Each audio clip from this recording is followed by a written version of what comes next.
ও পাগল মন রে, মন কেন এত কথা বলে?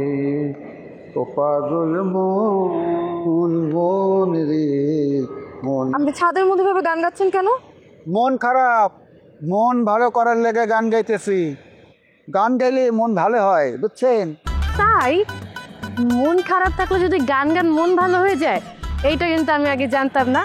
আপনার থেকে আমি নতুন কিছু শিখলাম। আপনার যদি এত গান গাইতে মন চায়, আপনি নিজের বাসায় গিয়ে গান গান। আপনি ছাদের মধ্যে কেন গান গাচ্ছেন? ভাড়াটিয়া হয়ে আপনি কিন্তু আইন ভঙ্গ করতেছেন, আমি বললাম। ও মা, বাড়াতে হিসাবে আমি আইন ভঙ্গ করছি, এইটা কর তুমি কে? বাড়ি এলে কি তোমারে কয়ে দিছে যে তুমি আমার এসে কইবা আমি আইন ভঙ্গ করছি? সেই কথা কবার জন্য, আমারে থ্রেট করার জন্য যে আমি নিচে যাতে গান গাই?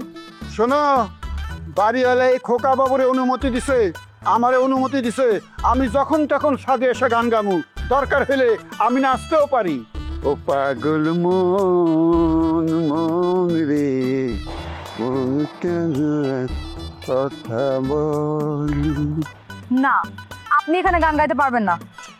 আঙ্কেল, আপনার গানের গলা কিন্তু খুব সুন্দর। আপনি এক কাজ করেন, আরেকটা গান গান। আমি না গান অনেক ভালোবাসি। তুমি গান পছন্দ করো, তোমার গান ভালো লাগে, এটা শুনে আমি খুশি হইলাম। তবে দুঃখ পাইছি, তুমি আমারে আঙ্কেল কইলে কে?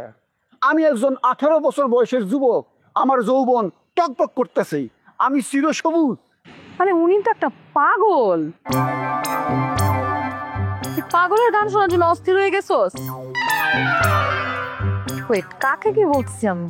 তুই তো ওনার থেকেও বড় পাগল। দেখ, তোর কথা কিন্তু আমি মাইন্ড করতেছি। উনি ভালো গান গায়, এই জন্য তো তার একটু প্রশংসা করলাম। এই জন্য তুই আমাকে পাগল বলতে পারিস না। ইয়েস, তোমার কথা শুনে আমি খুবই খুশি হয়েছি। তুমি একটা লক্ষ্মী মেয়ে, কিন্তু সে অলক্ষ্মী। সে গুণী মানুষের সম্মান দিতে জানে না। শুনে রাখো, পৃথিবীর সমস্ত গুণী মানুষ পাগল। আমি ক্রিয়েটিভ, আমি একজন ক্রিয়েটিভ মানুষ, সুতরাং আমি তো পাগল হবই। শুনেন, এত কিছু বুঝে আমার লাভ নেই।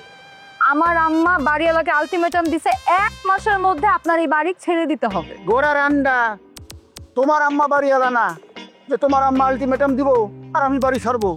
তোমার আম্মার আলটিমেটাম বাড়িওয়ালা গ্রহণ করে নাই, অ্যাকসেপ্ট করে নাই, ত্যাগ করছে, রিফিউজ করছে, বোঝো?